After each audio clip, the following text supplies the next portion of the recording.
Video like जरूर कर लीजिए और ऐसे वीडियो लगातार फ्री में पाने के लिए चैनल को तुरंत सब्सक्राइब कर लीजिए और बेल आइकन को जरूर टैप कर लीजिए ताकि आगे भी सारे वीडियो आपको मिलते रहे। यूट्यूब में फॉलो करते हैं तो प्लीज ये वाला फ्री टेलीग्राम चैनल जरूर ज्वाइन कर लीजिएगा। सारे नोटिफिकेशन सारे अपडेट यहीं पे आते हैं, ध्यान रखिए। हमारी टीम के पेड कोर्सेज से जुड़ने के लिए आप दिए गए नंबर्स पे संपर्क कर सकते हैं। इसके अतिरिक्त ये ज्ञान सर का व्हाट्सएप नंबर है, आप यहाँ से भी संपर्क कर सकते हैं। अगर अभी तक आपने हमारा application study for civil services install नहीं किया तो प्ले स्टोर पर जाइएगा, study for civil services application install कीजिएगा। चलिए बढ़ते हैं आगे अपने क्लास की ओर। वीडियो में हम लोग यूपी पीसीएस 2024 के लिए सी सेट हिंदी के एक प्रैक्टिस सेट को देखेंगे। इससे पहले हम लोगों ने 6 प्रैक्टिस सेट कर रखा है। एक प्रैक्टिस सेट में 20 प्रश्नों की प्रैक्टिस हम लोग करते हैं। तो चलिए प्रारंभ करते हैं आज की क्लास।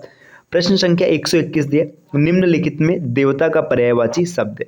आपको ये बताना है कि देवता का पर्यायवाची शब्द कौन सा है। तो देखिए इसमें एक एक विकल्प को हम लोग देखते हैं। अगर किंकर की बात करेंगे तो किंकर का मतलब होता है नौकर, दास, गुलाम, अनुचर, है ना। तो इसका मतलब ये देवता के संदर्भ में नहीं आएगा, इसका मतलब होता है नौकर।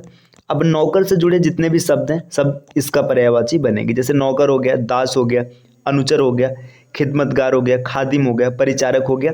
इसके बाद विबुध, विबुध जो होता है ये देवता का पर्यायवाची शब्द होता है। विबुध हो गया, देव, त्रिदश, गिरवाड़, निर्जर, असुर, ठीक है। तो ये सब आपके देवता के पर्यायवाची होते हैं। तो विकल्प भी इसका बिल्कुल सही उत्तर बनेगा। बाकी इन दो विकल्प को भी देख लेते हैं। अगर बात करेंगे विपुल, तो विपुल का मतलब होता है बड़ा, विशाल, पर्याप्त, पूर्ण, ये होता है विपुल।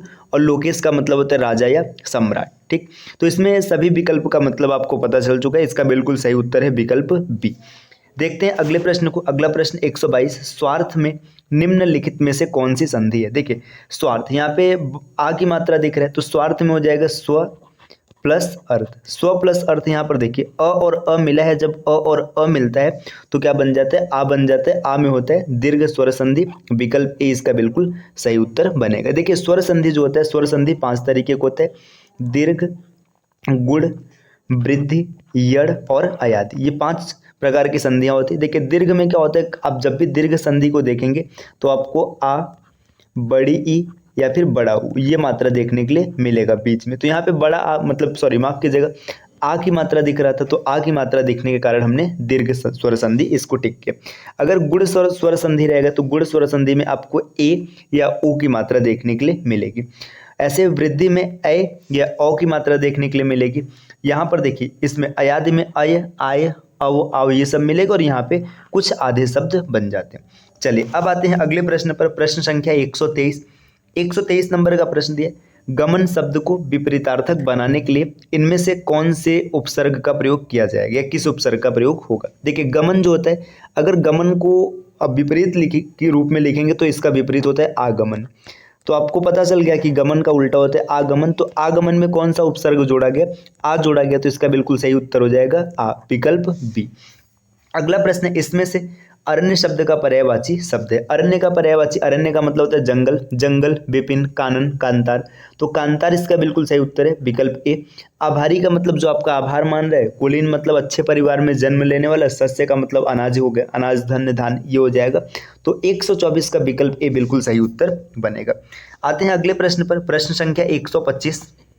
देखिए 125 नंबर के प्रश्न में क्या दिया, निम्नलिखित में से एक शब्द की वर्तनी में हलंत संबंधी अशुद्धि है, वह शब्द है। अब कि कौन सा ऐसा शब्द है जिसमें हलंत गलत दिया है। तो आप देखेंगे तो सम्राट, सम्राट बिल्कुल सही लिखा है। स्त्री युत, जो स्त्री युत है ना तो इसमें युत में आपका हलंत नहीं लगेगा। विकल्प बी इसका उत्तर सही हो जाएगा। स्त्री युत में हलंत संबंधी गलती है। चलिए अगले प्रश्न पर आते हैं। तत्सम तद्भव शब्दों का कौन सा युग्म असंगत है। कौन सा ऐसा युग्म है जो असंगत है। चक्र, चक्का बिल्कुल सही है, ठीक। पर्ण, देखिए यहाँ पे पत्र और पर्ण दिया। जो पत्र होता है, पत्र का जो तत्सम, ये पत्र एक तत्सम शब्द है, इसका तद्भव रूप होता है पत्ता। तो पत्ता लिखा जाता है। अगर पत्ता होता तो बिल्कुल सही होता है। यहाँ पे पत्ता नहीं है, पर्ण है, ये गलत हो जाएगा। विकल्प बी इसका बिल्कुल सही उत्तर बनेगा। अगला प्रश्न, प्रश्न संख्या 127, निम्नलिखित में कौन सा वर्ण तालव्य नहीं। देखिए तालव्य की बात की, अगर तालव्य की बात करेंगे या जितने भी स्पर्श व्यंजन होते हैं, अगर स्पर्श व्यंजन की बात किया जाए तो वर्णमाला में क से लेकर म तक जो 25 अक्षर आते हैं इनको स्पर्श व्यंजन कहते हैं। इनको 5-5 के समूह में रखा गया। जैसे क वर्ग, अगर क वर्ग की बात करेंगे तो क, ख, ग, घ, अंग। फिर च वर्ग, च, छ, ज, झ, ञ। इस प्रकार ट वर्ग, ट ट ठ ड ढ अड़, फिर त वर्ग आता है त थ द ध न, और प वर्ग आता है प फ ब भ म। तो देखिए ये 25 मतलब अक्षर हो गए। अब इसमें इनके उच्चारण स्थान को कैसे याद रखेंगे, एक छोटा सा ट्रिक है, के टी एम डी ओ, है ना, KTM2। KTM2 का मतलब क्या होता है, के फॉर कंठ, टी से तालु, एम से मूर्धन्य, डी से दंत और ओ से ओष्ठ। तो ये जो 25 अक्षर हैं इनका उच्चारण स्थान आपको पता चल चुका है। आपसे पूछ रहा है कौन सा तालव्य नहीं, तालव्य का मतलब च वर्ग में कौन नहीं आ रहा है। तो आप अगर देखेंगे तो यहाँ पे देखिए च वर्ग में ये तीनों मिल रहे हैं, तो ये तीनों तालव्य हो जाएंगे। तो इसमें जो क है, क क्या है, अलग है, ये च वर्ग का हिस्सा नहीं है। तो यहाँ पर इसका बिल्कुल सही उत्तर बनेगा विकल्प ए।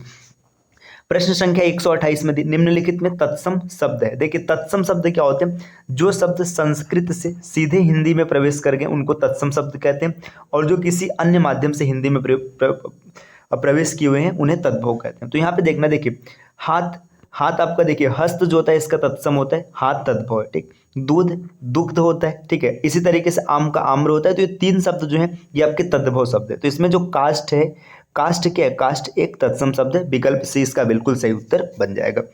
अगले प्रश्न की अगर बात करेंगे, प्रश्न संख्या 119, इनमें से किन्नर का संधि विच्छेद क्या है। देखिए यहाँ पर संधि विच्छेद पूछा है। अगर किन्नर के संधि विच्छेद की बात करेंगे तो इसका बिल्कुल सही उत्तर बनेगा किम प्लस नर, विकल्प डी। यहाँ पे ये व्यंजन संधि है, व्यंजन संधि। व्यंजन संधि में म संबंधी रूल जब पढ़ेंगे तो उसमें आपको पता होगा कि जब कभी भी म का मेल न से होता है तो वो न में परिवर्तित हो जाता है। तो किन्नर का बिल्कुल सही संधि विच्छेद होगा किम प्लस नर। अगला प्रश्न, प्रश्न संख्या 130, 130 निम्नलिखित में शुद्ध शब्द है। देखिए यहाँ पे लब्ध प्रतिष्ठ लिखने का प्रयास किया गया और आपको बताना है कि इसमें से कौन सा शब्द बिल्कुल सही होगा। तो लब्ध प्रतिष्ठ नहीं होता है, लब्ध प्रतिष्ठ, ये लुब्ध प्रतिष्ठ ये भी नहीं होगा, लब्ध प्रतिष्ठित ये भी नहीं होगा, विकल्प ए इसका बिल्कुल सही उत्तर बनेगा लब्ध प्रतिष्ठ। प्रश्न संख्या 131, निम्नलिखित वाक्यों में से एक शुद्ध वाक्य। अब कौन सा वाक्य शुद्ध है, देखिए जो लोग बाहर जाना चाहते हैं वह जा सकते हैं। देखिए यहाँ पर लोग है, लोग बहुवचन है, तो यहाँ पर भी बहुवचन आएगा, वे होगा, तो ये गलत हो जाएगा पहला। दूसरा है कृपया एक गिलास पानी दीजिए। अगर आप इस विकल्प को देखेंगे तो ये विकल्प बिल्कुल सही दिख रहा है।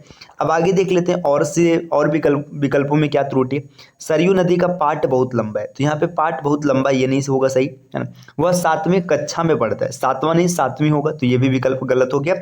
इसका सही उत्तर है विकल्प बी। चलिए अब आते हैं अगले प्रश्न की ओर। प्रश्न संख्या 132, 132 नंबर का प्रश्न क्या दिया, निम्नलिखित वाक्यों में प्रेरणार्थक क्रिया। देखिए प्रेरणार्थक क्रिया का मतलब क्या होता है कि आप जो कर्ता होता है, कर्ता खुद से कार्य नहीं करता है बल्कि वह कार्य किसी दूसरे के माध्यम से करवाता है। तो जैसे जब वो करवाते से, देखिए पढ़ना, पढ़ना सामान्य क्रिया, लेकिन पढ़वाना ये प्रेरणार्थक हो गया, आपने नहीं किया किसी दूसरे से करवाया। तो जीना नहीं होगा, कि लिखना नहीं होगा, दिलवाना ये हो जाएगा। देना मतलब सामान्य क्रिया होता है, दिलवाना इसका क्या हो जाएगा, प्रेरणार्थक क्रिया हो जाएगा, विकल्प सी इसका बिल्कुल सही उत्तर बनेगा। चलना ये भी नहीं होगा, देखिए यहाँ पे चलवाना हो जाएगा, यहाँ पे लिखवाना हो जाएगा, तो ये इसका प्रेरणार्थक क्रिया बन जाएगा। अगले प्रश्न पर आते हैं, प्रश्न संख्या 133, 133 में दिया है, इनमें से मुहावरे तथा अर्थ को सुमेलित मतलब सुमेल कीजिए और सही विकल्प का चयन कीजिए। देखिए छाती लगाना, अगर बात करेंगे क, छाती लगाना का मतलब क्या होता है, देखिए इन विकल्पों में देखेंगे तो आलिंगन करना, तो क से मैच होगा द, क का जो मेल होगा ये द से होगा। छाती लगाना मतलब आलिंगन करना।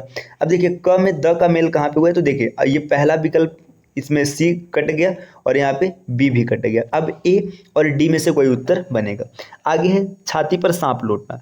छाती पर सांप लौटना इसका मतलब क्या होता है, इसका मतलब होता है कि बहुत मतलब ईर्ष्या के कारण जलन होना। तो ख से मिलेगा स, तो देखिए ख और स कहाँ मेल है, तो ख और स का मेल है, विकल्प ए में बिल्कुल सही हो जाएगा। इसके अतिरिक्त देखिए छाती उमड़ना, छाती उमड़ना का मतलब होता है प्रसन्नता से फूले न समाना, है ना, ये हो जाएगा। और अंतिम विकल्प है छाती फटना मतलब बहुत ज़्यादा दुख होना। तो इसमें अगर सही मेल की बात करेंगे क, ख, ग और घ, आपको उत्तर पहले से पता चल चुका है, लेकिन यहाँ पे देख लीजिए। देखिए क जो मिलेगा ये द से मिलेगा, अगर ख की बात करेंगे तो ये स से मिलेगा, और ग की अगर बात करेंगे तो ये अ से मिलेगा। और इसके बाद एक और बचा है जहाँ पर क, ख, ग और घ। अगर घ की बात करेंगे तो इसमें एक विकल्प बचा है ब, ब से मिलेगा। यहाँ पे लास्ट में ब नहीं लिखा है, तो ये समझ लीजिए इससे ब से मिलेगा। तो विकल्प ए इसका बिल्कुल सही उत्तर बन जाएगा। ये आपने आसानी से इसको हल कर लिया।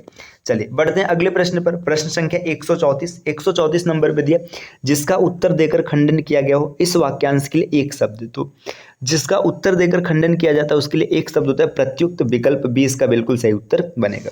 चलिए अब आते हैं अगले प्रश्न पर। अगला प्रश्न, 135 से 139 के लिए आपको क्या दिया है, एक यहाँ पे गद्यांश दे रखा है। दिया क्या है, देखिए हमारा जीवन पाखंड में बन गया है और हम इसके बिना नहीं रह सकते। मतलब यहाँ पर ये जिक्र किया जा रहा है कि हमारा जीवन पाखंड में बन चुका है, पाखंड जीवन का एक अभिन्न हिस्सा बन चुका है, हम इसके बिना नहीं रह सकते। अपने सार्वजनिक जीवन अथवा निजी जीवन में कहीं भी देखिए हम एक दूसरे को छलने की कला का खुलकर प्रयोग करते हैं। मतलब चाहे अपना सार्वजनिक जीवन है, मतलब समाज के साथ है, या फिर निजी जीवन है, हम एक दूसरे को छलने के लिए खुलकर तैयार रहते हैं। इसके बावजूद यह विश्वास करते हैं कि हम ऐसा कुछ भी नहीं कर रहे हैं। हम इस प्रकार की भाषा का प्रयोग करते हैं जिसकी उस अवसर पर कोई आवश्यकता नहीं होती। हम किसी भी बात को यह जानते हुए कि वह सही अथवा सत्य नहीं है, लेकिन उसके प्रति निष्ठा या विश्वास इस तरह प्रकट करते हैं जैसे हमारे लिए ये वही एकमात्र सत्य है। मतलब ये बताया जा रहा है कि कोई बात होती है जिसे हम जानते हैं कि सत्य नहीं, फिर भी उसके लिए ना ऐसे दिखावा करते हैं जैसे वही सत्य है। हम यह सब इसलिए सरलता से कर लेते हैं क्योंकि आज पाखंड एवं दिखावा हमारे जीवन का एक अभिन्न अंग बन गया है। आज हम में से अधिकांश लोगों की स्थिति मुंह में कुछ और मन में कुछ और वाली हो गई है। तो देखिए इस पूरे गद्यांश में कहीं ना कहीं जिक्र किया गया पाखंड का जीवन में क्या मतलब वो है। पाखंड ने जीवन को पूरी तरह से जकड़ लिया और पाखंड के बिना हम कहीं भी नहीं रह सकते। गलत चीज़ों को सही दिखाने की कोशिश करते हैं। चलिए अब देखते हैं कैसे प्रश्न पूछे गए यहाँ से। प्रश्न संख्या 135 यहाँ पे जिक्र किया जा रहा है छलने की कला का हम किस प्रकार उपयोग करते हैं। तो देखिए गद्यांश में बताया गया छलने की कला का हम खुलकर प्रयोग करते हैं, तो इसमें बिल्कुल सही उत्तर हो जाएगा विकल्प डी खुलकर। अगला प्रश्न है मुंह में राम बगल में छुरी, इसका अर्थ क्या है। देखिए मुंह में राम बगल में छुरी का मतलब होता है कि मन में कुछ और चल रहा है और दिखावा कुछ और किया जा रहा है। देखिए हम इस प्रकार की भाषा का प्रयोग करते हैं जिसकी उस अवसर पर कोई आवश्यकता नहीं होती नहीं है। मुंह में कुछ और मन में कुछ और, ये हो सकता है। ठीक है आगे देखते हैं छलने की कला का खुलकर उपयोग करनी, ये भी नहीं होगा और लास्ट में ये भी नहीं होगा। ठीक है तो मुंह में राम बगल में छुरी का मतलब होता है कि मन में कुछ और है और वास्तविक तौर पे कुछ और है। चलिए हमारे जीवन का अभिन्न अंग, हमने जीवन का अभिन्न अंग किससे बना लिया। तो हमने अभिन्न जीवन का मतलब जीवन का अभिन्न अंग किससे बना लिया, पाखंड और दिखावे को। विकल्प ए सही हो जाएगा। अब प्रश्न संख्या 138 है। 138 में क्या जिक्र किया गया, यह जानते हुए कि बात गलत है हम उसके प्रति निष्ठा क्यों प्रकट करते हैं। हमें पता है कि बात गलत है फिर भी हम उसमें निष्ठा प्रकट कर रहे हैं, क्यों। क्योंकि आपने देखा था पैसेज में बताया गया था गद्यांश में कि हम ये बात जानते हैं ना कि गलत है और फिर भी उसके प्रति निष्ठा इसलिए प्रकट करते हैं क्योंकि उसको सही दिखाने का प्रयास करते हैं।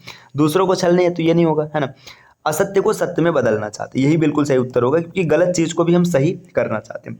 प्रश्न संख्या 139 का यहाँ पर क्या हुआ है, देखिए 139 पे दिया गद्यांश का उपयुक्त शीर्षक क्या है। तो सार्वजनिक जीवन नहीं है, दिखावा नहीं है, निष्ठा एवं विश्वास नहीं है, पाखंड आधुनिक जीवन का सत्य, यही इसका बिल्कुल सही उत्तर होगा। प्रश्न संख्या 140 में दे रखा है निम्नलिखित में से अविकारी शब्द नहीं है। देखिए विकारी और अविकारी दो प्रकार के शब्द होते हैं।